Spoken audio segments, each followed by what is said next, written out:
Go,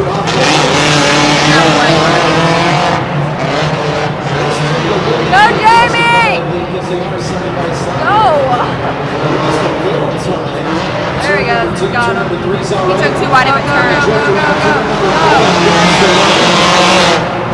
Go, Jamie, go. Go on the inside. There you go. Go, go, go, go, go. Go, go, go, go.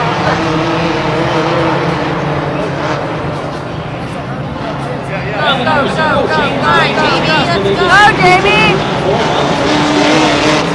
Oh, you can such a good race. Go, go. Get something started here. You'll notice hitting the jumps a little higher. You're trying to keep that Chevy under control. Maybe drift into a corner a little bit and try to take the lead. Not too big of a lead now. James Graham is just walking away with this right now on the 4-jump lengths lead.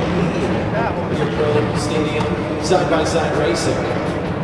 Well, of course, Joel, this is all of the horsepower for stadium racing. Suspension setup very important. Right there, you see the number 0 handling very nicely. That's James Gray.